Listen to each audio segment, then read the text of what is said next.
Saluto a tutti. Ciao Juventini, welcome back to the AJC. I wish it was under better terms and circumstances than the game that we are about to tackle and try and analyze and make sense of, because Juve brought back down to earth with a 4-2 loss away to Sassuolo. Omer, ouch. Ouch, ouch is the right word. Wow. Come Wow. on, man. So we are I going to don't get know if into... the listeners know it. Those are the hardest ones. Those defeats, like doing a podcast after, and I usually don't want to talk to anyone. I But we was have to.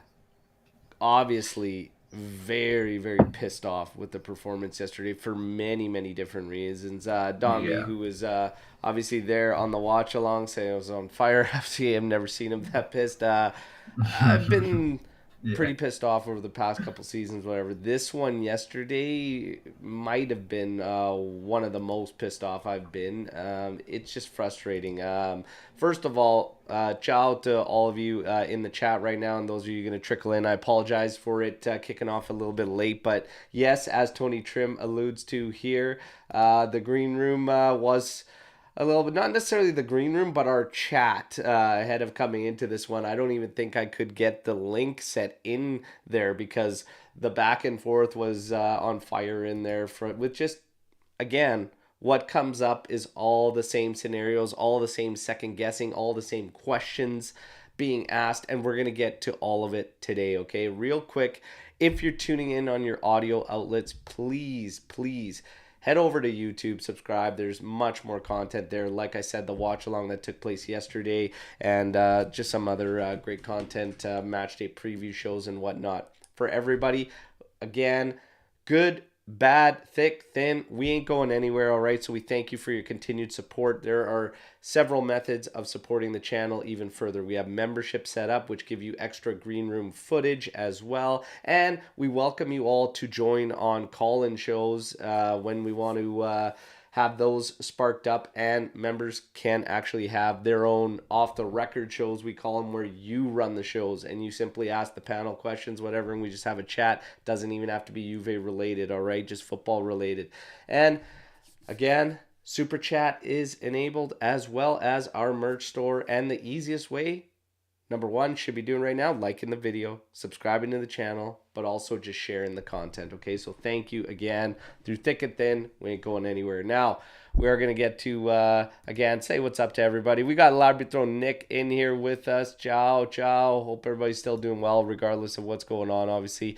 Sal saying one good game. Shouldn't be called Max 2.0, but I can't say the opposite from this one game. Honestly, I just don't know what to expect from this team, and that might be where we're headed, is the continuity that's going to be in question and everything, but we will get to everything. Omar was with me yesterday on the match day preview. We went through the lineups, and we had no issues with the lineup. Even if we were looking at a couple of rotations there, we went through them. We wouldn't have had any issues with that. All right, so the lineup, there's not really anything to talk about there. It was as expected. It was the same lineup that put in a strong shift against Lazio, which for me was a tougher game, despite the fact it being at home. It was a tougher matchup than this matchup that we just took on. Like, that's how I feel. Would you agree with that, Omer?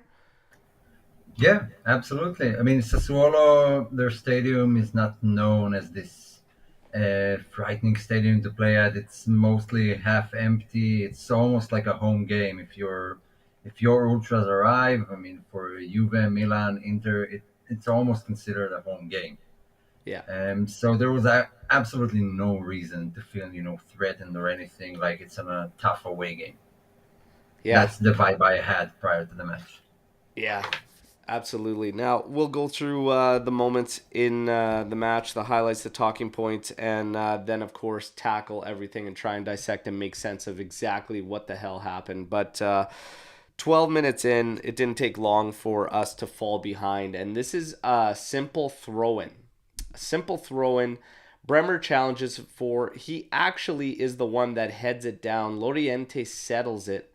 And hey, I don't know where the marking, you could see McKennie was higher up on Vigna, and Gatti was kind of loose on the coverage outside of the throw. Loriente comes in. Still, regardless of coverage not really being as tight as you would like in those circumstances, he takes a slash at it from there. I get it. It's moving, but this is shocking from szczesny. Like, there's nothing else to say, but that is absolutely brutal. Brutal. No ifs, ands, or buts about it. You've just put your team down one goal with something that absolutely 1,000,000% has to be stopped. Period. There's nothing else to say, right, Omer? Yeah, I mean, look, I wasn't too angry with him. I mean, yeah, it was frustrating, but it happens. We've seen all the best keepers ever have blunders. So Juve needed to pick it up from there. But obviously, if a ball comes right towards you, there's no chance he's going past you. You got your hand to the ball. I mean, it was straight to the center of his body. It wasn't like low to the corner that he had to fall down to the ground or anything. It was weird. It was a weird attempt of saving the ball, and somehow it got in. I have no idea how.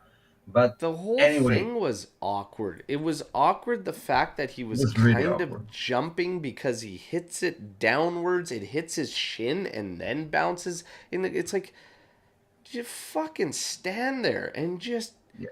get the thing away from your fucking goal. Like, I don't know. The whole I thing was bizarre. I And can say I can say it happens here and there. We see that happen. It shouldn't have been, game over at that point.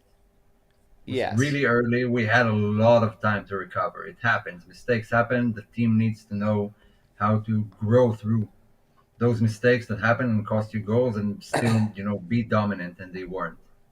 And the thing is that we get beyond it. Okay, so we work through it. We power through it, Yeah. and the 20th minute, Chiesa is doing his work over on the left flank, and he crosses a beautiful ball in. McKennie, who I thought had a solid first half, I think he was next to Chiesa as far as our best players in the first half. He muscles Avina. He gives him literally no option but to try and get a touch on this ball, and it goes in the net. So we make it a wash. The szczesny mistake becomes a wash. We're one. We're level. Let's go. Turn it up now. Wake up. You had your wake up call. Time to get after it. 37th minute. Loriente as a cross is he puts a nice cross in there. Sassuolo still coming at us and whatnot. Headed down into the corner, and this szczesny actually makes a massive save on this one. This is a big Yeah. save, keeping it at Yeah. once. But what's with the marking? What with the Gatti, man mark? that's Gatti. That shouldn't even been a header. He That was was all Gatti's free man, there. and Gatti had space between them, and he didn't come anywhere near trying to close that down or anything. And yeah, that's you're not gonna like a cross in like that off just regular standard open play, getting to an open head when you're back in your shell. Frustrating. But this is where we were at mentally. And I said this on the watch along yesterday. Watching this game throughout, Juve didn't have it up here. They didn't have it up there a lot yesterday. We carry on. 40th minute, and again, up here. Guys want to pick on certain individuals that were at the heart of these mistakes. I'm telling you all, it's deeper. It's further than that, okay? Gatti in the 40th minute makes a brutal pass, brutal decision to make this pass. And he shouldn't have done that.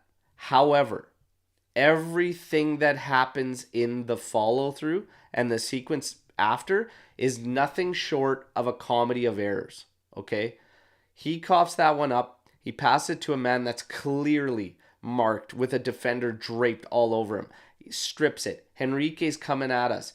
Miretti runs in there and over commits himself drastically for no fucking reason other than just, okay, you fucked up there. I'm going to come in. I'm going to shut this down. I'm just going to stand in front of him, make him pass this thing laterally. No, he goes in there. I don't know what the fuck he's thinking. And overcommits. Now Henrique's running out of defense. And then in the follow through, the marking, we're not even tight on the players. And of all the guys to not be tight on, Danilo has acres of space between he and Berardi.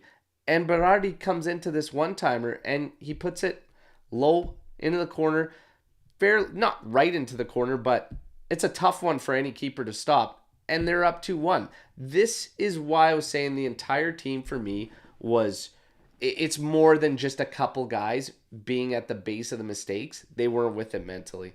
That was a comedy of errors. Omer, anything on that goal? Just frustrating. I'm just checking to see how long was it after our goal. Okay, so it was like 20 minutes after, but all throughout, I mean, it was in the air. You kind of felt the goal was coming. Juve had, moments that they were close to the goal, but besides Chiesa, no one was functioning. And I had like this feeling they are going to score in Juve. It felt like the Monza game, the first Monza game from last season, where you knew that a goal is coming. I'm sorry, the second Monza game. We, You knew the goal was coming. You knew Juve weren't in the game at all. We got a bit lucky with our goal, maybe, yeah, but it was coming. we had too many players not at the standard required for, I don't care what team you're playing. I don't care what team you're playing. We had far too many guys not at the standard. And I agree with you. There's 20 minutes of play there. But just as far as us, no. There was a serious lack of movement. I saw some disagreed with my point, saying that no, the energy level was good and whatnot. I didn't think it was. No, I saw some old habits creeping up, which is guys getting on the ball and them having no options. And guys, other players standing around. And then again, you've got these moments where the right pass, the right decision on when to hold the ball, when to move to the right, left. The midfield for me was abysmal. Miretti, Loca, non-existent. Rabiot was, all three of them were Non ineffective. non-existent. Rabiot with a relatively early yellow card. It wasn't only the spacing and just making yourself available for passes. It was the passes themselves. So many lost balls, so many attacks just being cut out Yeah, right before anything can even happen because of one bad 5 meter pass. yeah, It can happen. It can't happen at that level. If you're Juventus, you can't have those errors happen all game long. yeah. Now we talk about we hit halftime here on the watch along, and everybody, we were all kind of in agreement. You got to change something. You have to do something. Something has to happen. You have to have some positive shift. You have to come out. You have to get after this. So you're going to get a couple changes. Kostic is one of them. And Fagioli coming in for Moretti is the other one. And I absolutely agreed with the changes. You get Kostic coming out. Illing Jr. came in. And Fagioli came in. Those, I had no problems with the subs, because some were saying that even Max's subs were off. I had no problem with those substitutions. Your thoughts on those changes at the half? I wanted Kostic out. I wanted Cambiasso in and not Ealing. Yeah, And I wanted Rabiot out. I mean, Rabiot, maybe aside from Gatti and maybe Szczesny, Rabiot had the worst game he's had in at least a year.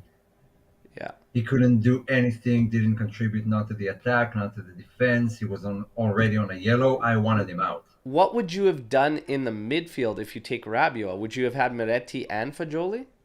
Yeah, Really, eh? Yeah, okay. yeah, Because that was thrown out there on absolutely. the watch along, and I was like, I'm not really necessarily know how I feel about, but I agree with you that Rabiot was, but the entire midfield was just so poor Yeah, for me, and ever it I'm just looking at wasn't what we clicking. do to change. It was a frustrating one there, but I agree.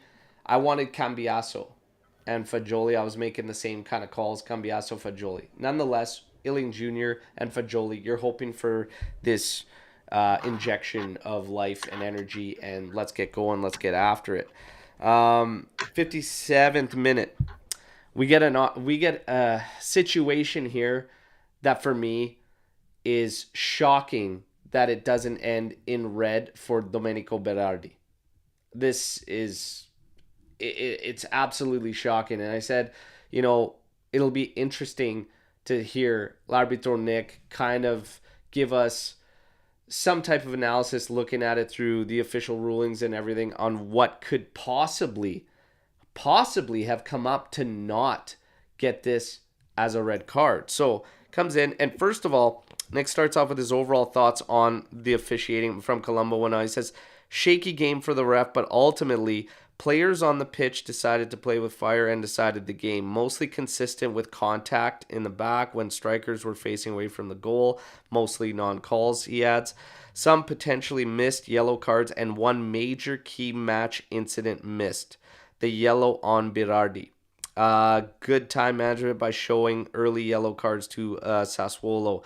The potential red card says, we see studs up challenge by Berardi that ends up catching Bremer square on the shin. A still frame photo, not always the best way to judge plays as there are many factors, but here is what is needed to show Berardi a red. 1. Studs? Yes. 2. Location of contact. Above the ankle? Yes. 3. Extended leg? Sort of. 4. Speed of play and forced used. The last 2 points made me doubt red at first, but we do see Berardi running fast towards a play and his leg does extend out into the challenge, but maybe not all the way. The last consideration that convinced me was Bremer's leg was firmly planted on the ground. It is much more dangerous hitting a player's studs up on a planted limb than if it's raised off the ground. This was an error by Colombo to not send Berardi off. It's a red. It's a red. All day, Okay. every day, twice on Sunday. Now. Yes. So for me, there are 2 reasons why this wasn't a red. It should have been. But first is what Nick said. His leg wasn't stretched out. It was kind of folding and sort of trying to avoid it. But still, that's not an excuse. He still hit it where he hit it. It's a high leg. It doesn't matter if it's stretched or not for me. And Bremer himself.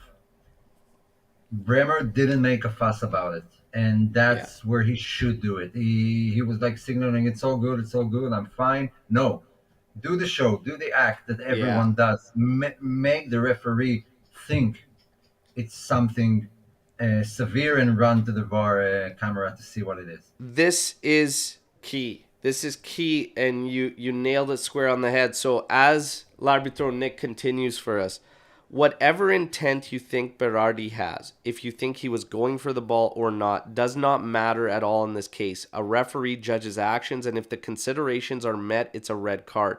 Intent is only judged to decide whether or not this is serious foul play or violent conduct. Both are red card offenses, but violent conduct calls for a lengthier suspension because it means a player was not challenging for the ball. But he adds is exactly what you said. He is, we can sit here and analyze a play like this all day. At the end of the day, the perception that the players on the pitch have are what count the most and what mostly influences a referee. So he says after the play, he immediately shows yellow and Berardi immediately apologized to Bremer. Bremer isn't making a huge fuss, and some Juve players do ask the question of the referee. He gives his explanation. Afterwards, the players seem to accept the decision, and move on without much of a fuss. Colombo did control the game well from a disciplinary point of view. Therefore, is it really necessary to send a player off for making what to me is an honest mistake that ends up being inconsequential? Just some thoughts that Nick thought he'd share, but it touches on your point. There wasn't a huge melee like you would normally see under those circumstances. Bremer's a unit. He's a beast. He didn't play it up. Maybe he should have. Maybe it would have been different. Maybe. Yeah. VAR. When we talk about VAR, Nick continues, why did VAR not intervene? We are right at the limit of this being VAR material. Next week, we should know for sure because now we are getting the audio released on these scenarios and whatnot. But the referee likely judges to be reckless force rather than excessive force. And if you're VAR, that's going to be extremely difficult to kind of claim that this is a clear and obvious error. You almost can't. Because what are you going to show the referee he hasn't already saw? The image is there. Okay, yeah, cleat to shin, whatever. Yeah, I saw this. I'm deeming it this. That's not clear and obvious error, which is all VAR's intentions are really to do. So again, there's not But that going to be a annoys me whole as lot they well. can really do. If, for example, the referee told VAR he didn't see the studs hit Bremer, then it triggers a different response from VAR because they can say, "Oh, well, yeah, no, he clearly gets him on the shin with the stud." So it's just it is what it is. Is it a game changing moment? Absolutely. You can't say that a team going down one man isn't going to change a game, but is it an excuse for us to really know based on how we Oh, played? absolutely not. Yeah. The referee is not the reason why we lost this match. No. No, it isn't. Okay. And I know that these moments though, they're infuriating and they're tenfold when you have a game the way this one was going down yesterday. That makes it a million times worse. A million times worse. A million Mhm. times highlighted and everything based on the fact that it's more frustrating because of what we're doing on the pitch. Now, we continue on. 64th minute. This is probably Rabiot's best contribution through the game. He sent Vlahovic through in tight. And my God, Vlahovic, you have to score in this scenario. You have to. You have to put that in the back of the net. Yeah. I thought it had one touch too many, which kind of killed his angle. He gave it another small push that he needed to be really accurate. But I mean, you're a top tier striker. Watch all the top strikers around Europe. They don't hesitate. Take the shot. You're already turned around. It's on your strong foot. You scored two just a week ago. One touch with your weak foot. I mean, you can do it. Don't need the extra touch. That was a bad miss. Bad miss I for a striker. I have I I have nothing to say for not hitting the target from there. Okay, Yeah. so again, hitting goal is an absolute must. Taking a touch, killing your angle, all this. At the end of the day, you were inside the area, behind the defense. That keeper, Cranio, has to make a stop on you in that scenario.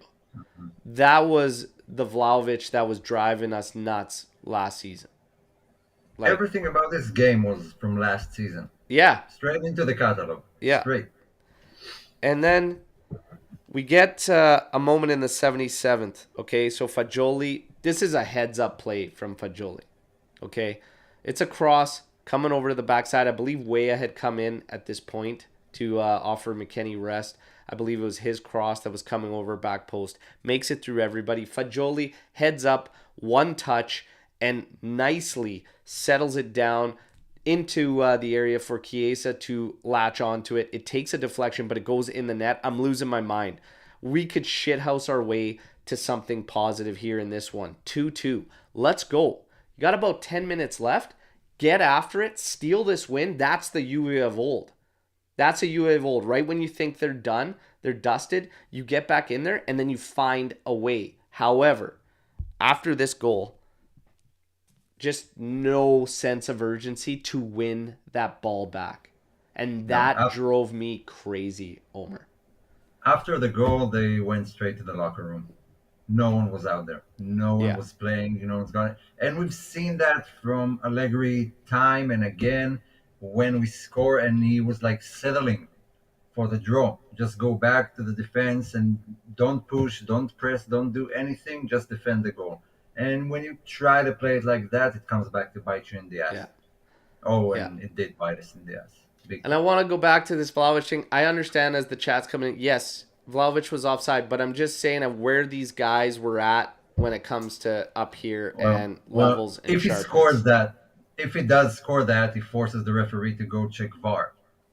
Then maybe there's a chance it wasn't offside. Someone's canceling it. There was maybe Yeah. a foul, something. But if you We miss the target completely, We also in the first half had a barely offside. This is why I think there has to be adjustments to the rule. Barely offside on Vlahovic in a play that a sequence that ended with Gatti in the area driving a ball off a defender's hand should have been a handball, but called back on that offside. That offside's hilarious. Okay, I think it's his yeah, forehead. Anyways, nonetheless, it's hilarious. We've been talking about this offside rule for a long time, but it's just funny. yeah. Funny that these scenarios keep coming. Now we get to the 81st minute. Loriente beats Gatti to the inside. Has a rip again. The way this guy shoots the ball is very reminiscent of like Juninho, anyways, because it's never like a straight on, like a curl or a straight on drive. It's always got this snake to it. Anyways, I'm sorry. He puts it directly in front, and he can't find a better way to do it. I know that he's almost overdove the shot after the movement, but you gotta find a way to not put this in the only area that you can't put it. And Pinamonte's there, and he heads this one home, and 3-2. That's it. Get me out of here. The fourth one, we all know what happens. And Defrel hits the crossbar in this one. Well, szczesny did well to deflect that off the crossbar. That could have been in the back of the net. Ensuing kick. szczesny puts it to Gatti. I don't know why he would have went to Gatti on that moment when you could see he's going to get closed down right away. Bremer and Danilo are moving forward. Fagioli, everyone's moving forward. So nobody stays back to give Gatti an option. But Gatti cannot do what he did, which is just play it back into our own. I don't care what you do. I would have hammered it right back at Tech and been like, deal with this. What are you doing?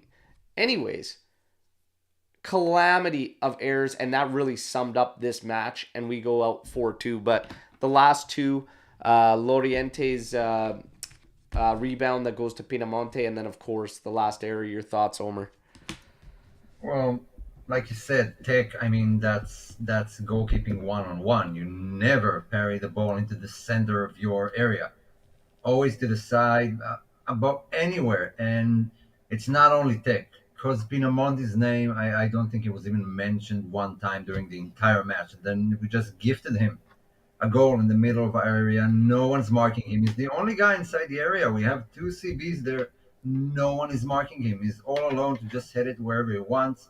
Bad save from Tech, bad marking from our defenders, and really, and then you have the own goal, which sums up everything about this match. Yeah. That's one of the problems I have with Allegri. I mean, you could see even in the first half that Gotti wasn't there. He didn't have a good match. Why do you have to go to the same substitution with the same position? If he's not performing, kill it. Don't make him make more mistakes, because that own goal, the second it happens, you know it's going to be viral. It's going to be shared on every major platform that's related to, because that's a comical goal. That's 100% comical goal. That shouldn't happen to a team at Juve's stature. Yeah. Then, different from what happened to Tech in the first goal, which happens to everyone. This is not something that should happen. And Allegri should read those situations, see how the play goes. I mean, he subbed off the wrong players, except for Kostic, at the wrong time. The ones who, only Chiesa did great. And he was about to sub him off too before the second goal. Milik was already standing on the touchline. And it's that predictability, it's that rigidness in his approach to the game that I know because of that we won't win that game. It's not going to change. The mentality is not going to change. That's a huge problem I have with Allegri. Making changes in game to your tactics, not just replacing the players. Because when you see Guardiola and even De Zerbi, they're shouting instructions and fixing stuff, little tweaks to players during the match. Max usually tells them, calma, we have time, or just subs off players and yells at the youngsters, but no tweaking mid-game. And Sassuolo were all over us. We had no idea where to go. We didn't play where we wanted to. Sassuolo pushed us to where they wanted us to play. Always to the right, always to McKennie. That's false Allegri has to fix. I don't think he will.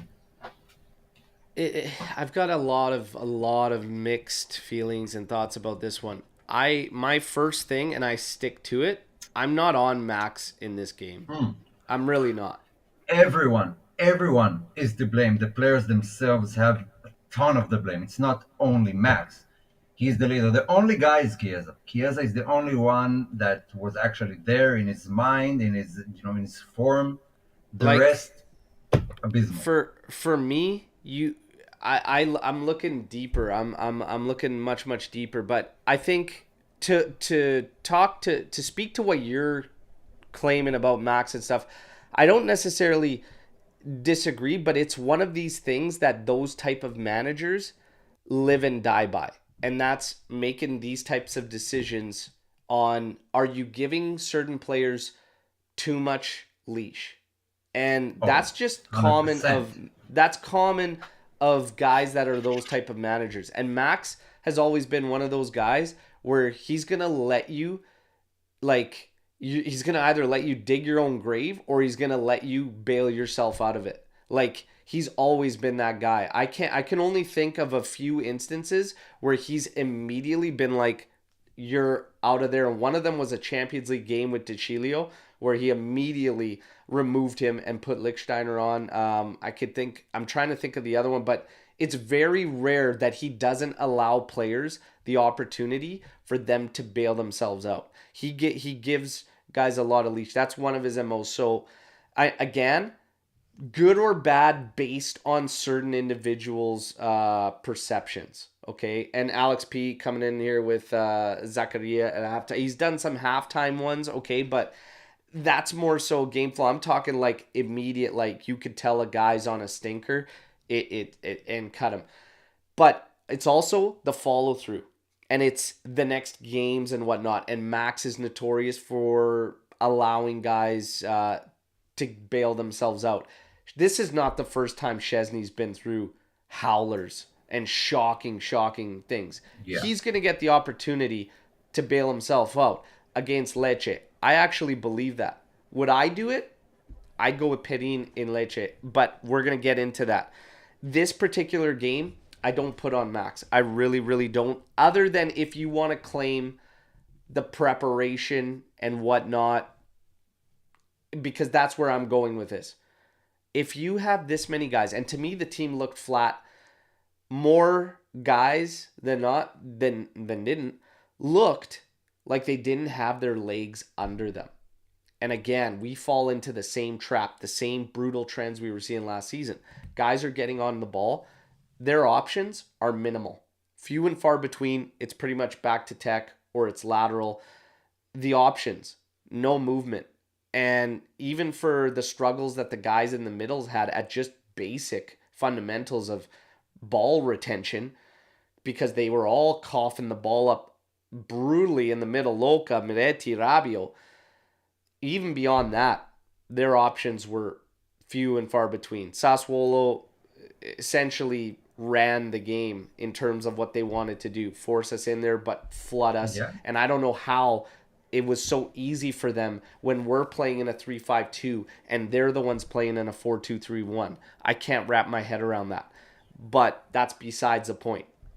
When you're playing one match, 1 week, at the bare minimum, I expect these guys to at least, and this, I don't even care if you're playing 7 matches a week. I don't care if you're playing every single day. You've got guys, you've got a roster, rotate them around, but you should not have guys out there that aren't to the standard required. I don't care who we would have played yesterday. We would have done awfully and we would have lost because we had that many guys not where we needed to be. And I don't know if that's... I'm not putting the blame on anybody necessarily. I'm just saying I question what we did in the week preparing for this to be able to come out when you're only playing once flat. And people still fight me on this, saying that not playing in Europe is not an advantage because you lose match sharpness, you lose momentum. This is not match sharpness problems we had yesterday. That is not match sharpness, okay? That is a team that just looked not ready to be there and mentally not ready to go. Sassuolo was ready and getting after it. We weren't. 50-50s lost all over the pitch. Poor marking. Terrible errant passes. It's just brutal. Match sharpness, I put to like your touch, things like that. These guys are pros. They're playing with the ball every single day. Like, whether you're playing in-game, not, I just really don't care. For me, I question the preparation in this. I really, really do. Omer? Yeah, they clearly weren't ready. They were clearly banking on our system to work, and when it didn't, nothing was made to, to make it work. And yeah, I mean, they were all in Turin. Everyone except for Chiesa didn't arrive for the match. They were still in the locker room in Turin, wherever you want them to be, just not at the Mapei Stadium. Because we lost it everywhere. We fell into every Sassuolo trap. They prepared for the match. Max had a week to prepare them for the match. So everyone is to blame. I'm not saying like it's all on Max. He has a everyone has an equal share of the blame for me. But Juve can't look like that. Those are the type of games you get from your mid-table teams, from your Romas, from your Lazios, who can beat Napoli and then lose to like Frosinone a week after, with no game in the middle. Juve can't be like that. You can't beat Lazio trending up. It's the 4 games into the season. It's not April. They're not tired, not mentally, not physically. They should all be good to go against a team that's 17th. They just lost 4-2 to Frosinone. Yeah. We have 2 players in Frosinone. If Barrenechea and Sule played for Juve yesterday, would we have won? No, it's not something to do with the personnel. Everyone was bad. The preparation, the execution, millions of reasons why this didn't go as well, and Juve have to bounce back. Have to bounce Yeah. back against Lecce. We can't let And that start being a thing like last season. and when I'm talking about the standard, like I mean, Federico Chiesa was miles ahead of anybody. It's that sprint back to win the ball back. It's that fight. Like he had it. Nobody else had it. There was way No, too much jogging and like no. just boneheaded plays all around. Anyways, And Sassuolo had like 5 more great opportunities to score. oh yeah, And we could say we could have won, but we could have considered at least 2, 3 more here. I mean, it could have been nasty. We, you if know, we play this match against Inter, for example, or Milan, we will get punished. We will lose heavily. I think We I think for can't be me though, performing it's like that. like this thing of every time we do. So this is the same team. This is the same team that started off the first 4 matches undefeated, that had us kind of excited and like, okay, we can get serious, you know. And then all of a sudden, when these talks start coming up and the players start getting questioned and whatever, Max is kind of throwing it down, trying to bring it down and whatnot. We have these moments, and it's like clockwork, man. It's like you start to pick it up, you Yeah, start to get up, and then again you fall flat on your face. This is the same lineup that put in a strong shift, a solid game against Lazio. It's the same Kostic that found a way to work and operate with Federico Chiesa on the left side. All of that good stuff that we were doing in that game went away yesterday, and you had way too many guys not into it. I'm not I don't know what Max could have done necessarily to really change that. Like these guys, at the end of the day, have to find a way to win their matchups on the pitch. You win and lose by the midfield. Our midfield was atrocious, absolutely brutal. Fagioli was a step in the right non-existent, direction when he came on, but it was still a lot left to be desired. It's non-existent, I and don't know what he could have necessarily done or changed. Again, I'm questioning preparation. He was doing double training sessions on Wednesdays. We got 3 knocks.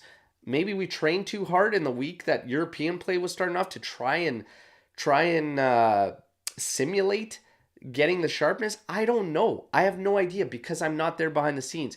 But all I know is that there is zero excuse to play like that when you've got 1 game a week. Like zero, we look like we played in Europe and had a battle against, you know, one of the toughest teams out there, and that's not the case. So something's up, but that can't happen, especially if we want to get serious about a run. Now everybody's going to question the team's mentality.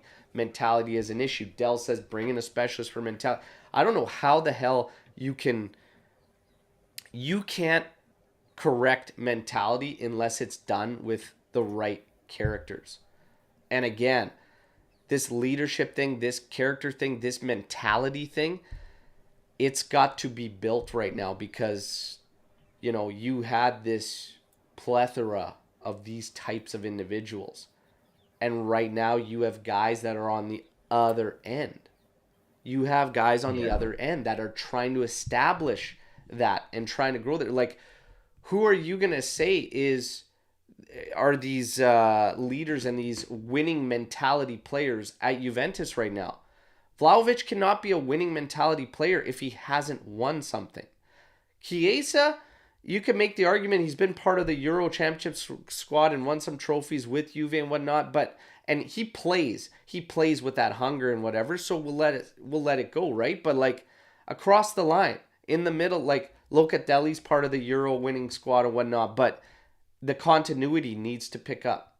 Rabiot's been part of the France sides and whatnot, but it's not there for like I'm seeing like a leadership thing. I don't know. I don't know, man. I don't know why this mentality, why this flop every time we need it the most. I have no idea why. The game kind of felt like the game against Empoli last season. That's how it looked. The players, like someone wrote here, the players looked disinterested, that like they didn't want to be there, like they were deducted 10 points 15 minutes before kickoff. But they weren't. It was just a bad game from everyone except Chiesa, and I have no idea what's the mentality issue. Because I mean, what's Frosinoni's mentality? What's Sassuolo's mentality? Why do we have to deal with this issue over and over again every season? Yeah. I I can't wrap my head around, but even some of the comments out there trying to get after Allegri and whatnot, like I said it on the watch along, I'll say it again. He's not sitting there with a remote control operating these guys' brains. And you can't win a game. I don't care what league you're in, who you're playing, if you have that many guys in your 11 that are making brain dead decisions. Sassuolo didn't do anything special. So Nothing. I'm not trying to pick on my friend here, Calcio with Reno Z, but I'm sorry, man. Sassuolo was gifted this game. Even if you want to take one of those goals and say, okay, they earned the one on the rebound with Pinamonte and whatnot, we gift wrapped these goals. I don't care who you play. You're not going to win when you gift wrap these goals. And at the end of the day, managers aren't sitting there with remote controls with these players, and the decisions are shocking and brutal. I'm sorry, man. I'm sorry. I'm having a tough time wrapping my head around the players on the pitch there and them getting a pass for that shocking display that I watched yesterday. I will question the preparation and the lead up and them being flat and not ready, but my God, that was Christmas came early for Sassuolo with that game yesterday. And You're there are muted, still Omer. players, Yeah. and there are still players that feel protected, right? I mean, Rabiot should have been off. He finished the game with a yellow, and he had a horrible game from minute one.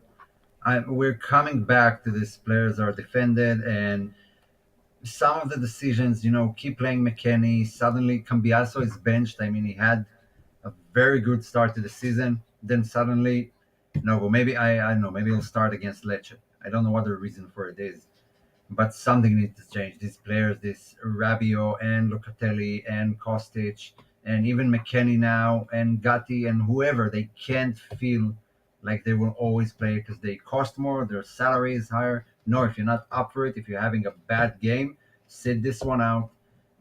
Think with yourself, how can I be better? What can I do to be better and improve that? If you don't have that, then what's the point? You're gonna keep playing anyway, and then you're gonna leave at the end of the season. You're muted, Al. Al, you're muted. Alberto is muted.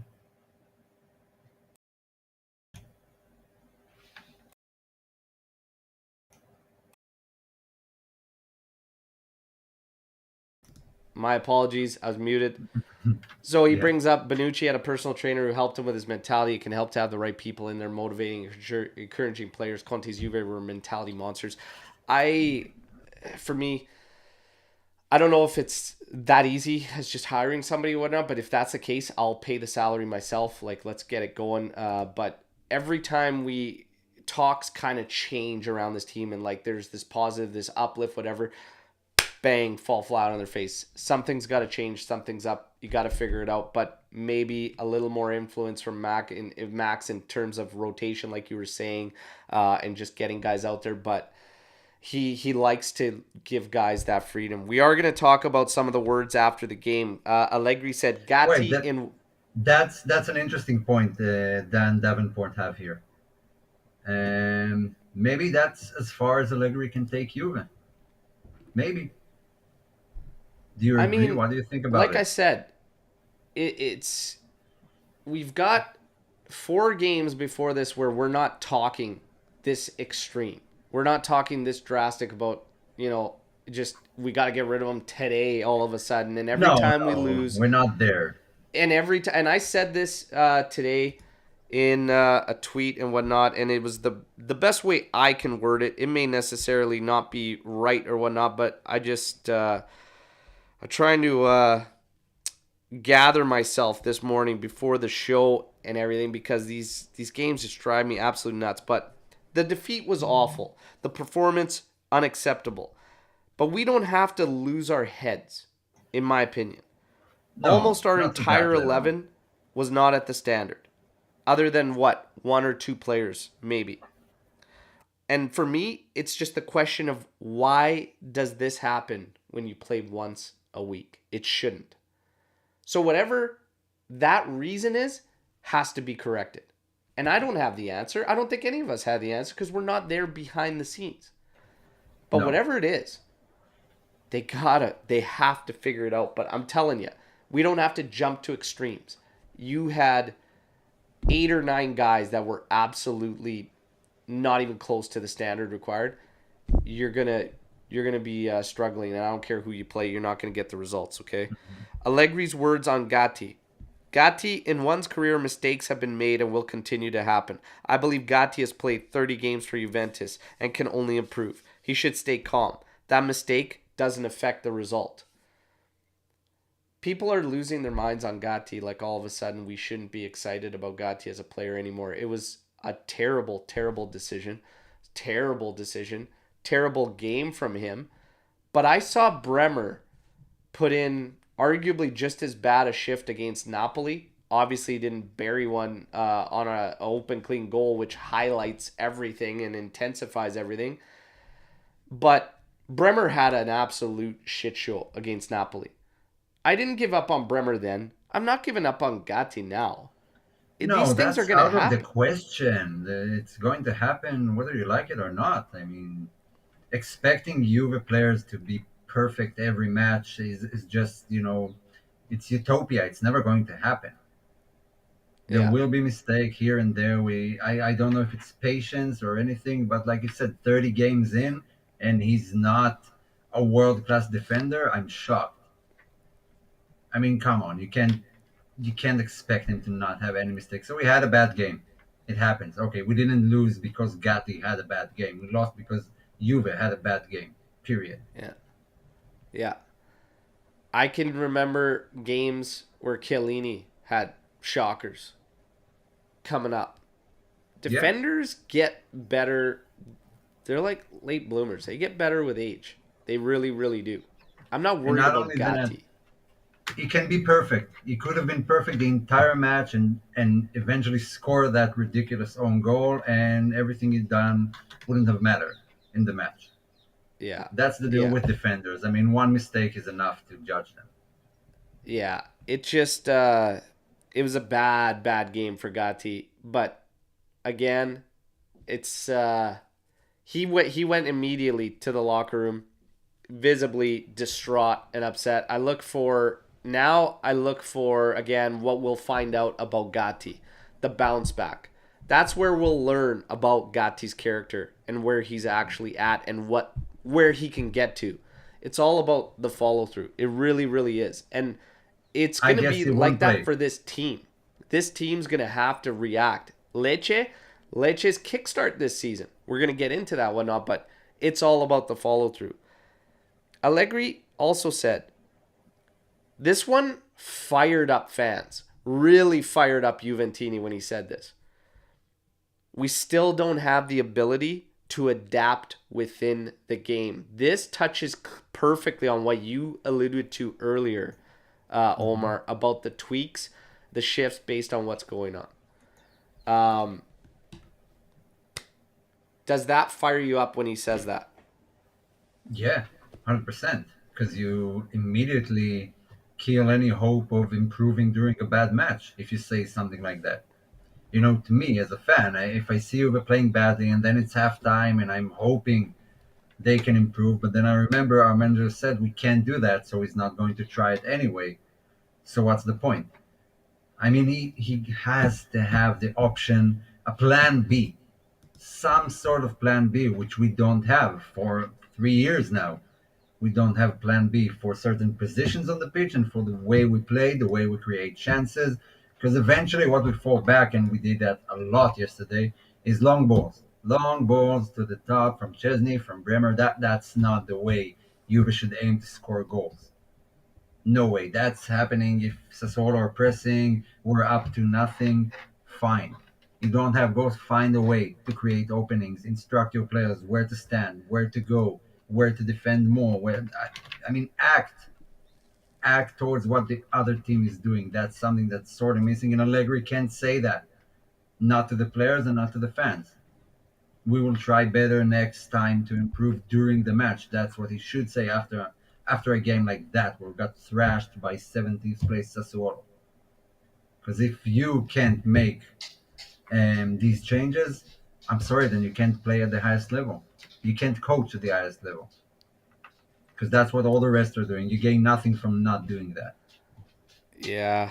The general consensus was when he says, we don't have the ability to adapt within the game, everybody's gut reactions, that's your job.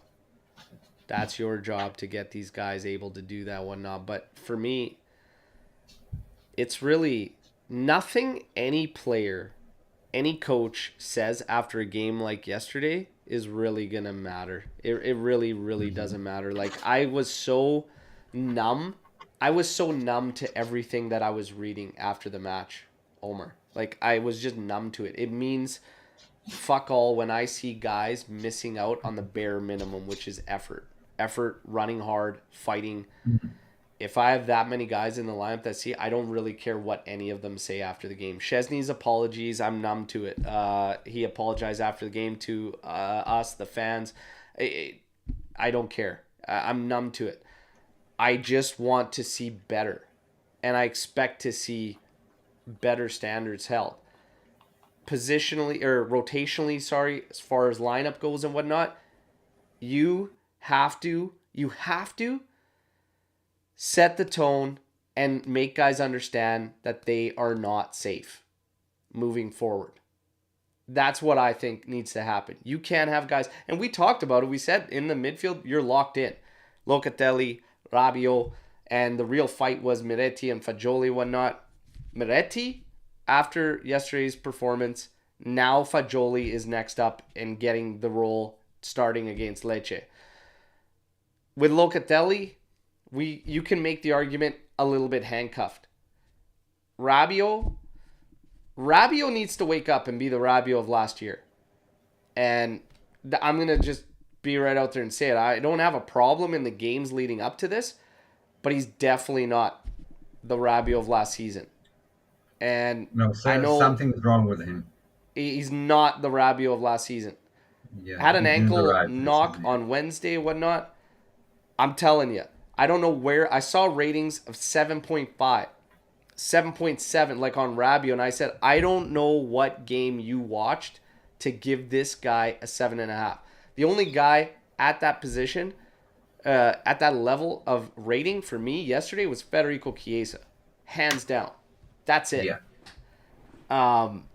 But Lecce coming up and their kickstart, you got to make some changes. Guys, everybody, quick reminder, like the video, please, while you're in here, and start getting your Storm the Barn questions in. We had one very, very early from Swarit. I kept it here, and it is, what will be your starting lineup against Lecce? Fede will, of course, be a starter. Will you start Dusan and Kostic or bench them for Keane, Illing/Cambiaso? For me, obviously Chiesa starts, but I'm on the fence with Duchamp, to be honest. After yesterday, I wouldn't be against trying to start another one out, but Chiesa and Duchamp for me still weren't, like, Chiesa's obviously starting.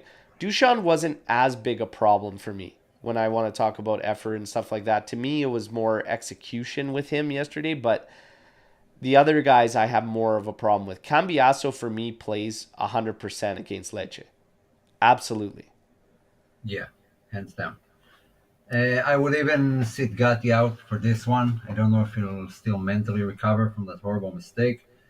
Dushan, I mean, we gotta get our other guys, our other strikers into the game, Yeah. during the season. We can't leave them hanging all season long and then expect them to come in at the 80th minute and save us. They need game time in their legs too. So yeah, maybe Lecce, maybe it's time for some of those guys to sit one out. If Vlahovic comes in at the 60th, 65th minute, no issues. Yeah. So at the back, you would think Rugani, Bremer, Danilo. Yeah, I'm yeah, okay maybe. with it. And I like I said, it's all about the reaction for Gatti. It's all about the reaction, and it could go one way or another. But we're gonna learn. We're gonna learn about him based on whether it's Lecce or it's the match after. We'll learn. But I'm not against making a change at the back. For me, Perin starts. Oh yeah. I mean, Perin, I you prefer Perrin every day.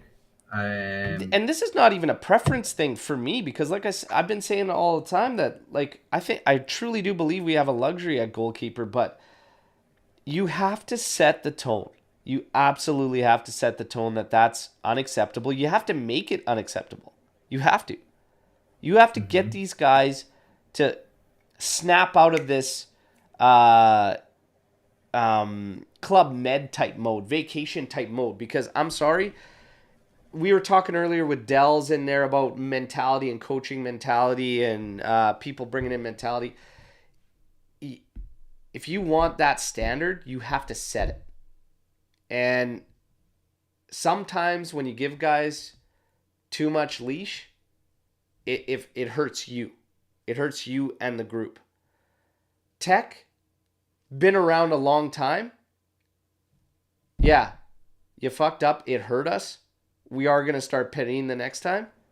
And you know what? It is what it is. You'll I get mean, your what's the chance at some point to come back. And then let's make sure you're at that standard. It has to happen. yeah? It has to What's happen. the And it has to point? happen across the board. Every position. I don't care. Yeah, I don't care who the name is. One competition, these guys are going to be battling for minutes anyways. Create that hunger, create that fire. Hey, you know what? If you can't be at the standard, there's a guy right there that I have no problem playing. yeah. I mean, what's the point of having a guy at this level sitting on your bench if he's not pushing the starting goalkeeper for his position all the time? That's what they should know. Otherwise, just keep Solio there. Once Chesney is injured or play him at Copa games, fine. But if you do have Perrin there, you should always challenge Tech for a starting Yeah, spot. That's what should be in his head, because that's what's in Perrin's head. yeah. That if And he makes a Allegri has mistake, said Chesney's going to play. that Tech will remain between the sticks. So, what the hell do I know? What the hell do I know? I don't know. But Yeah. Okay. obviously, a lot of you agree that we should get the position, the battles happening at position, and keep that fight going and that drive. I think that's going to help in getting guys not to be so flat leading into a game. It's like, okay, I wanted these minutes, I got these minutes. Prove it. Prove that you should be the one in there. That's how I feel, anyways. Yeah, But and some of these guys need it. They really need it. I mean, Chiesa doesn't need someone challenging him. It's just your character that you put in 150% every match. Chiesa has it. Most of the guys don't, and they need to be pushed. So I'm waiting for them to be pushed. And if they're having bad performances, one, two, three, they get benched and have to reclaim their place. It's natural in football. It's nothing weird. It's nothing special to Juve or anyone. yeah, we got Matt Cuddy come here. Would Juve be the last ride of Allegri, or do you think any big club in Europe handing him the keys? Why? I No. honestly, I think a lot is gonna happen with determined based on what happens here and when his time is actually up here with Juventus. To be honest, it's it could go either way. I think if all of a sudden the turnaround goes down, and everybody's got to remember we're 5 games into a 38 game season. Okay, depending on what happens and how he leaves, everything like this. I mean, I wouldn't rule it out just yet that a big club comes in for him. I wouldn't rule it out. Absolutely not. When I'm looking at some of the coaches that are getting shots, absolutely, absolutely, I wouldn't rule it out. But Mm, I don't think he'll get another offer because that last stint, those last 2 seasons, and whatever comes out of this season has hurt his name badly. It became sort of a laughing stock among other fan bases because everyone got to win against us at least once, I believe, or get a result.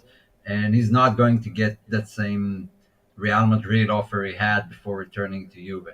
If anything, I do see him go for big money move to Saudi Arabia or Qatar or somewhere like that that offer a lot of money. But I guess we won't see any big clubs coming in and offering him another big salary and try to make them play football. They don't look for it. yeah, clubs don't run their operations based on what the fans say. I'm sorry to tell No, everybody another here, fans say, but the you know, name like, and I know that the is not as protesting, the positive as it reactions, and was. all this thing, and if I could take a screenshot and show everybody our DMs on Twitter when the whole Allegri out thing was being commented under all the main Juventus posts. And why aren't you guys doing this? Why aren't you joining in? Why aren't you? Look, clubs don't run their operations based on fans' decisions. If that happened, we would be on coach 7 over the past 2 years. I guarantee you. So let's just settle that right now. I think a big club would still base depending on how things finish with Juventus. Okay? Because again, this season is far from over. I still would not rule it out by any means. You still have a guy with a ton of experience that made some finals runs, only losing to a couple of the best squads ever. I think he'd be okay. I think he'd be okay, to be honest. And again, he had turned teams down when he did come to us. He'd still find a job. I truly, truly don't doubt that. I don't. But again, for me, right now, all that matters is what happens here. What happens with us, with Juventus. Okay? So whether he gets a job or where it goes afterwards, just like the players that leave us, for me, it matters not. It only matters I what happens with Juve. I partly disagree with the fans don't have any effect because I believe that without the fans' reaction and not the social media effects, okay, the fans that are putting up banners at the stadium and singing at the stadium, I'm convinced that if we didn't have the reaction we had, Lukaku would be a Juve player today and Dusan would be out. No, That's what I believe. I have no, no idea if it's true or not, but that's what I believe. no. And I I If do believe Juve they are truly listening. wanted Lukaku, he would have been there. They would have Eh, accepted lower offers for Vlahovic and brought him in if they really wanted to. They're sticking to their guns. They were this whole thing with Lukaku. I think was just literally a bit of posturing and more so to fuck with Inter. I truly do believe that. But I'm not saying that the fans don't. I think the fans have a big effect on the players at the stadium. Like that's different. But as far as their operations, I really strongly disagree. I really strongly mm, disagree that I we think have they do this to much of an some impact degree. on the decisions that they make. Do I think we should have a bigger? I mean, every fan's gonna say, yeah, yeah, for sure. But I, I don't. I really don't think so. I really, really don't think so. Hmm. Does our inconsistency cost us a Scudetto challenge? We wasted Milan's derby loss by losing yesterday and can only blame ourselves. Consistency is going to be the biggest question mark with Juventus in terms of this challenge. Does one loss take away our ability to challenge for the Scudetto? No. One loss won't do it. But come December, we might be speaking a different tune, right? But one loss isn't going to take us out of the race all of a sudden. Do you feel we're already out of the race, Omer? No, definitely not out of the race. I mean, 5 games in, we're not out of the race. There's still plenty of, European games for the other teams as well. They've only played one game. I don't know. Let's see how it affects the team as a whole, because that was a painful loss, more than just a regular. If we had lost 1-0 with a late goal and we had a solid performance, a penalty or anything like that, it's a different type of loss. That specific loss, they will have to prove they can bounce back. Because, well, maybe consistency was our problem in the past 4 or 5 years. In general, we couldn't have consistency at any point. That's what cost us seasons, but not because of one loss. I hate blaming one game or one mistake during the season that is what cost us our season. No, it's not like that. Yeah. It's a tons and tons of other factors that play into it, We but can't it's up really to Max and the speak players to about prove it. we can't speak about inconsistency yet because we're only 5 games in. That's kind of what I'm trying to get at, is like it's one loss out of 5. We got to see what the trend becomes and where we go from here. So it's still too early for me to even say that we're inconsistent. So that's all I'm trying to get at. If we go But we to were inconsistent in prior seasons. Yeah, yeah. What is Juve's biggest problem? Allegri ball, mental problems, or are the players just not good enough? Hmm. A bit of everything, but for me, the one that keeps creeping up, whether we go to this era of Allegri, whether we go to Pirlo, whether we go to Sarri, it's the mentality is shifting. The mentality is shifting. The beast that was created, okay? It's shifted. It's not there anymore. The fear factor is no longer there with teams that we face. And there's doubt. There's doubt. The Juve team that went through that decade, there was no doubt. There was this sense of belief that through no matter what adversity they faced, they would find a way. That's no longer there.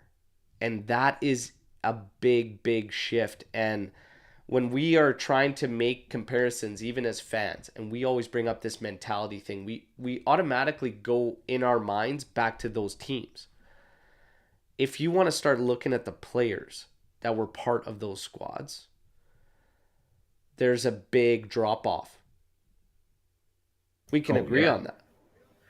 Yeah, hands down. I mean, look, blaming the players is a bit weird, because I do believe some of the players are just not at the level maybe that we think they are. But teams with worse players can do better. I mean, you don't have to have 11 world class players to have a good team. But this Okay, is look at why what I say it's a bit of this is some everything. of the problem. Yeah, I mean there are tons of problems at Juve. If we go from the top down, from management to fans to the logo to the mentality to the empty stadium to millions and millions of reasons, and there are reasons that are not in our hands. And FIGC, the pressure they're putting, refereeing in matches that cost us points. There are things that are out of Juve's hands, but there are many problems, and it kind of works like that in football. You don't have only one problem, then it gets solved. All the problems coming together and they affect one another. So there are a lot of things to fix, but we have talked about it yesterday, and I believe the club are working to fix what they can, from outside of the pitch. Inside the pitch is a different story, but there are tons of things to work on. We're not nearly a finished product as we would like to be. I will say this. When we look at how things went down as players were leaving, and exiting. Some of us were talking about the contingency planning at Juventus. And when you have guys like that in your locker room, what's the biggest benefit? The biggest benefit is also getting in the next wave, ushering them in to take over the reins. But Juve didn't really do that. And I think that's a big reason why there's this massive gap in mentality, and like it's just not there, is because you didn't groom anybody through that.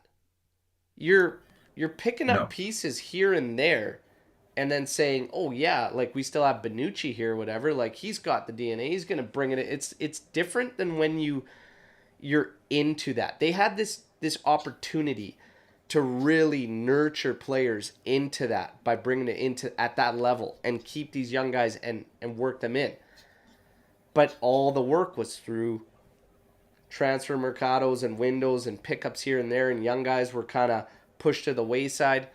I think we're doing things right now, especially with Juve Next Gen and everything, but it will it's take going to time. take time. And you have to Yeah. mold it from nothing. Yeah, part of the problem was the switch from Marotta to Paratici, because Marotta did that great. He's even doing it great now at Inter, finding replacement and grooming and giving players some time, even for 1 or 2 seasons. He's doing it great. So we did that in the past when Tevez, Pirlo, and Vidal left. So we brought in Dybala and Mandzukic and Khedira and some youngsters, some guys with tons of character and experience, World Cup winners, Champions League winners, whatever. And the minute he left, it stopped with Paratici because he was Yeah. just bringing guys in for whatever reason he had. Yeah. But there are general managers that do it well. I think Giuntoli has done it relatively well at Napoli. Since they went up to Serie A. He hasn't been there the whole time, but the past 10 years he has managed to replace players with like players for low costs. But he's just arrived, so I'm not expecting anything. We have started the process. It will take time to build that up from scratch. Yeah. Yeah. Exactly. And ultimately, I agree with this comment. It's too early to determine anything one way or another. Around 10 games, I even think maybe a little bit beyond, we'll have a better picture about where we're at. And I mean, if we have yes, five wins from now on, there's still, we, as Aldo says, more positives this season than negatives. Nobody's throwing anything out, okay? There's always going to be extremes to reactions, but nobody's throwing anything out. I just, again, I'm very, very curious about the preparation. And what's interesting is there was a soundbite with Patrice Evra again. Always Uncle Pat. I still think clear the damn ball every time. But nonetheless, he always talks very, very beautifully about the old lady. yeah, Carragher was trying to get a sound clip, hyping up Prem. Obviously, we all know what he was fishing for. And Evra did not take the bait. When he's talked about times at clubs and whatnot, he says, honestly, for me, being at Juventus was better than being at United. And he said why. He goes, trophies, all this aside, he goes, it challenged me as a man. Challenged me as a man because of how hard they worked. He said, I had never worked that hard in my career. He goes, never. And yeah. He said some of the things is like completing your miles, like you're expected to run about 12 miles or 10 miles a match, and if you hadn't done that, then you have to complete the remaining 2 3 miles that yeah, you didn't run in the game for yeah. everyone. It makes me wonder if are we still training that hard or whatnot? Or do we need to train that hard again? Like, it makes me wonder. It makes me wonder. I don't know. I mean, okay, let's maybe this will be a good lesson going forward. Okay, the way we have prepared ourselves for that game with a week that we're not used to having, maybe that was wrong. Maybe it's a good lesson for the rest of the season how to prepare when you have a week. Yeah, And I'm hoping that's the case. Now, okay, what we did, it cost us about 3 injuries, I believe we had at some point in the day that we had a double training session. And I hope they grow and learn from it and not, go through the same mistakes each week. Yeah. I I can't stop thinking about that when we show up and just it's a dreadful game yesterday, but it's in my head like, and then when you start hearing these guys talk about that the way it was, it makes you think like, okay, did we train too hard that we're fatigued? Because all these brain dead errors that were happening yesterday, what's the first thing that goes when you're fatigued and you're tired? It's your brain. It's your thought process. And the decisions become awful. I've been there. I've been there. Like over here, it's ridiculous. We play tournaments in weekends where you're playing 6 games in a weekend. Um, and it's shocking. It's like, how do you even do this to your body and whatever? Like now at the age I'm at, I'm understanding I can't do it. So I'm a lot smart about the minutes and more accepting to those substitutions than I was at a younger age. But it makes you wonder, like, are we not training the guys as hard enough? Will that get them where they need to be, where these other guys were, so that energy, like fitness, like that just becomes a non-factor? Like, I don't really know, but I'm finding myself more curious and asking more questions about what we're doing, especially now when you could see us fall into the same traps that we were when we were spread out across multiple competitions. And you could be like, yeah, these guys are fatigued. These guys are fatigued, whatever. We should not be fatigued right now. No, of course Yeah. not. I, So, I I get the case when we have midweek games. I mean, the body needs time to recover, especially at that intensity. But one match a week for professional athletes, I mean, it shouldn't be any easier than that. yeah. I mean, match sharpness, too. Everybody continues to say that it is not that. Um, it's not an advantage to not be playing in Europe. And I'm sorry, but again, you're taking a roster that has more than enough capable players and you're playing one serious match a week. Like match sharpness, like you're training every day. Your touch should be still bang on. Your shooting should be bang on. Like I I'm not buying this. I'm not buying this. So something's got to change. And the reaction is going to be key. And I'm with you on this, Aldo. I am most interested in seeing how Juve will respond to this match.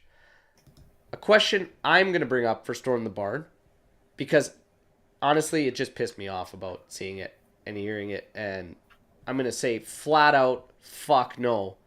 Any regrets about Berardi? No. Hell no. Omer? No, no, no. I mean, come on. That was a relatively easy game for Berardi. He found tons of space. You weren't covering right. The midfield was non-existent. That's fantastic for a winger to play. So it did have a relatively good game. Some good passes, some good opportunities. Got a goal, but to the level of regret, no, I don't think Berardi is what we were missing yesterday. You're muted, Al. You're muted. Yeah, yeah. In my opinion, they trained too much, but at too little intensity. They don't recover enough, in his opinion, but they seem to only go through the motions. That increases soft tissue injuries. Interesting. Interesting.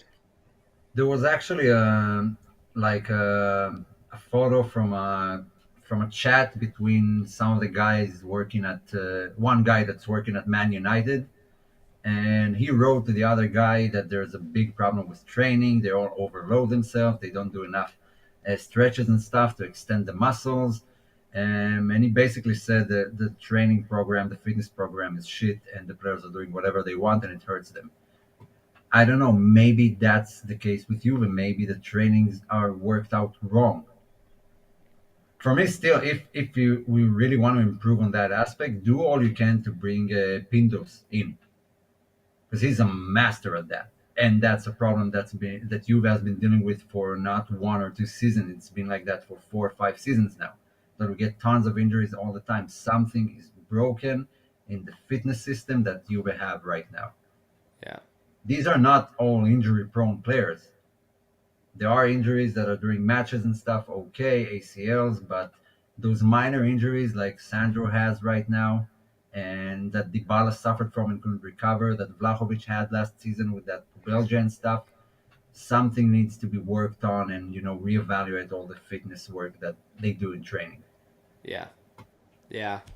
I'm feeling that way after seeing that, but again, we'll see what trends develop with more games through the season. How come Juve players have low cardio when teams like Liverpool, Napoli, all other big, medium, even small clubs could keep up the intent? Well, again, we don't know. We're speculating that there's possibly some work that could be done in that regards, but it's anybody's guess what's going on. And maybe the training regimen is fine. Maybe our training regimen is hard for some. I don't Maybe, know. I don't know. maybe it could be. It could Yeah. be, and We even need those we need clubs the had some faults. trash bill ice baths apparently. Those clubs too had some weird faults. I mean, Liverpool had 2 seasons where they gave it all in, won the Champions League, and then won the EPL. And the season afterwards, they just fell apart. Yeah. They could hold it out long enough for 2 seasons. And even Napoli now, they don't look like the same Napoli, not because of Spalletti, because, well, partly because of Spalletti, but they look exhausted, and we're 5 games in. Yeah. Playing a terrific season has its costs on the players. Yeah. Drugs. That didn't help Pogba. Ooh, too soon? Too soon? Hey. No, no, it's not too soon. Hey. Hey. Whoa. Whoa. Okay. Are you guys confident in our defense? I'm not coming in with from Jeremiah here. I'm still, for the most part, I think there's going to be question marks one way or another. Back four, back three, whatnot. It's going to take time. It's going to take some time for them to really click and gel, whatnot. And I mean, again, it's this flip-flop. It's this game where we feel great. They can do it. Okay, solid performance. And then it's a letdown. It's more about why is this a letdown? Because I've seen enough of these guys to feel, for the majority, confident. You know? Yeah. There's just I mean, I letdowns. feel like I feel like there's always something missing in each match, because one game you limit Lazio, who just beat Napoli, to, I don't know, 2 shots on goal all game. Then the next match you get your first shot on target at this, what was it, 78th minute, Chiesa's chance.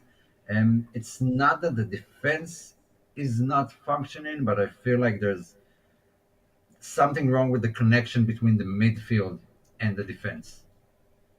That's where I Yeah. find we're lacking. There are games that it works, and there are games that the communication is just non-existent. Yesterday was one of those. Yeah. Every attack was a counter attack. Yeah. Yeah, it's, again, we go through these moments where we see the positives, we see the shift, we see the progress. For me yesterday, the movement was terrible. When you see guys coming on in the pitch on the ball and shouting at their teammates where to go to make themselves actual options, that's pathetic, man. You shouldn't see that at that level. And not You know, from you know a where I see 22 that? year old. I see that in fucking rec league here. Like a guy going Yeah. on the ball that obviously understands the game and being like, "No, dude, get over it. I know you're a plumber all week, but get here. I need you here." That's where I see that shit. Over here, I never want to see that. Like from Juve, I never expect to see that where a guy's on the ball and needs to direct these guys where to be options. Like it's they've got to figure that out. And that, when I see that yesterday, that's infuriating. Infuriating. And I feel that those players, frustrations in those moments. Again, energy, drive, like mental like awareness. We had nothing. We had nothing yesterday. It was bad. It was bad. And I think that scoreline could have been really, really bad. Part one, Storm the Barn. So we're We've got a bit of a series here from Vedette. It was common sense to know that tactical versatility was Allegri's trademark. Playing three at the back against a side which is playing with three attackers isn't smartest, to say the least. Part 2. Where is that versatility now? And was he versatile only with a group overloaded with characters and quality?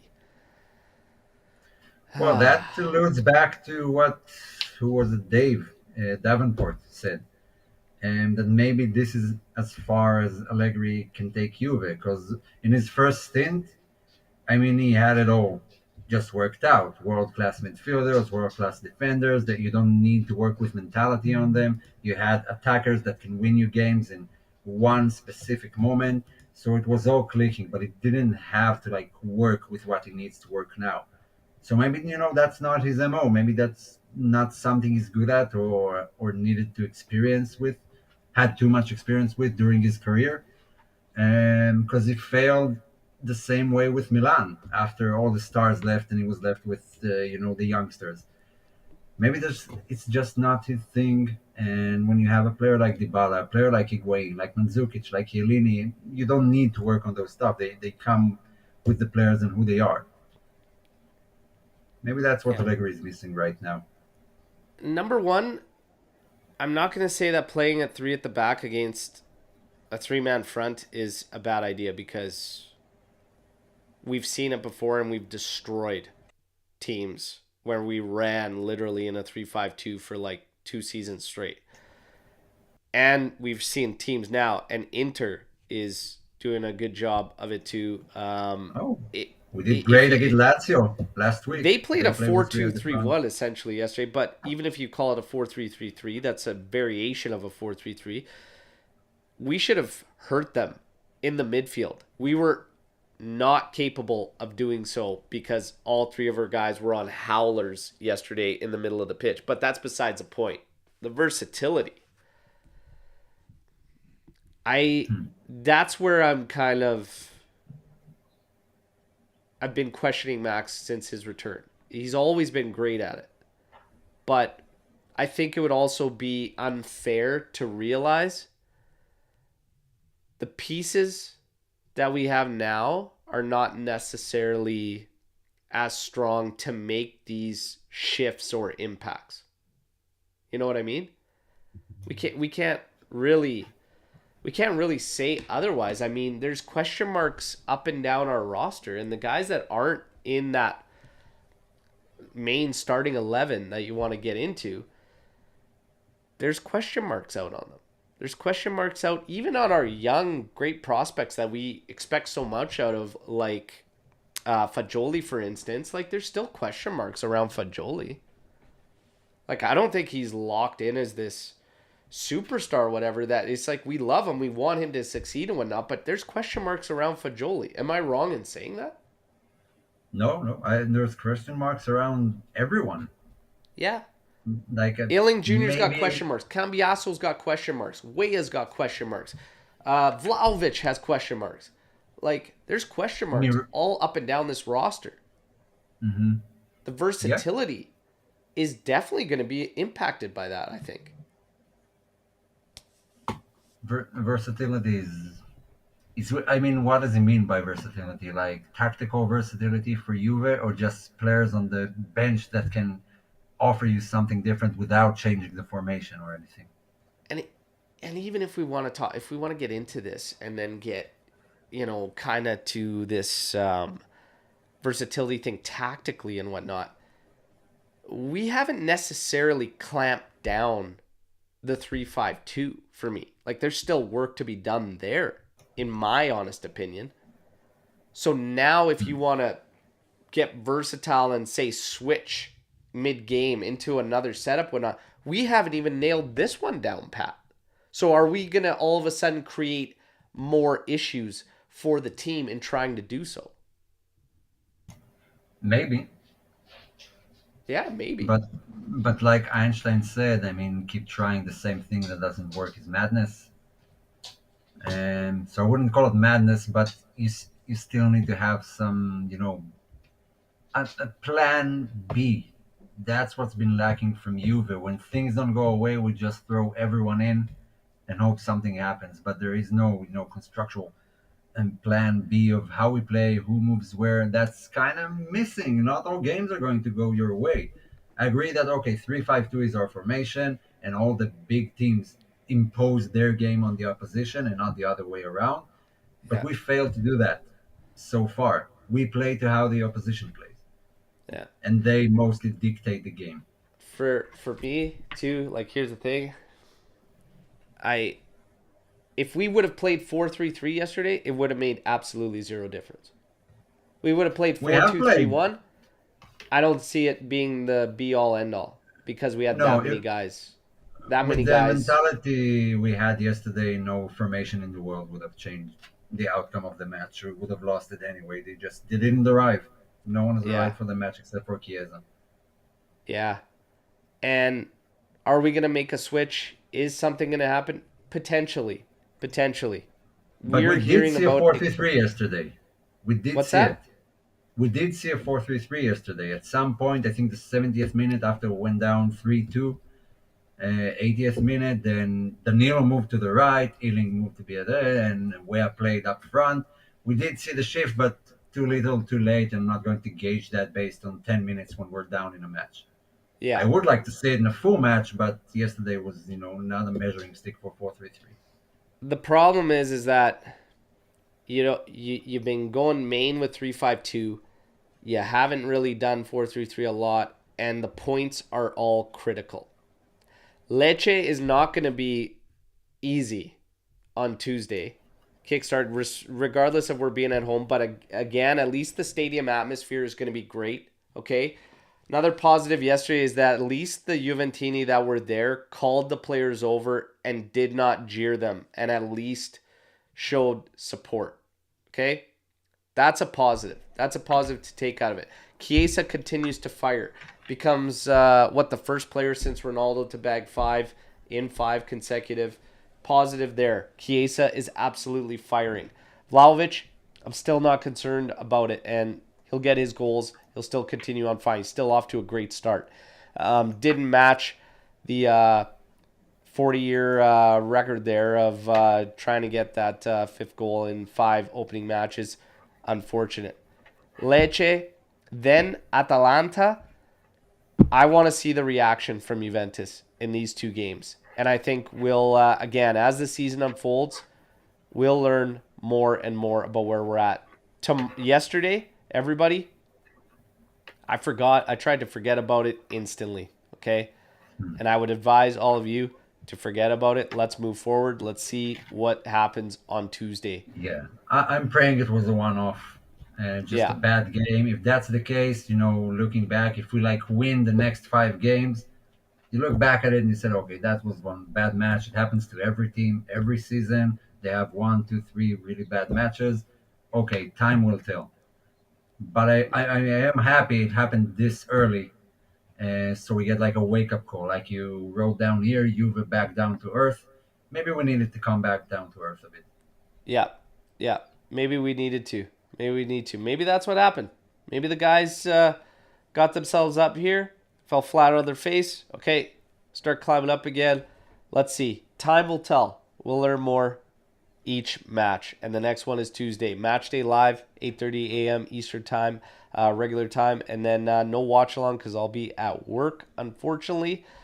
But hey, I'll be watching there. I'll be on Twitter there, giving the reactions and everything. And we'll do the post-match podcast the day after on Wednesday. All right. Thanks, everybody, for the live chat. You guys were amazing. We went overtime today because you guys are great no matter what. Okay?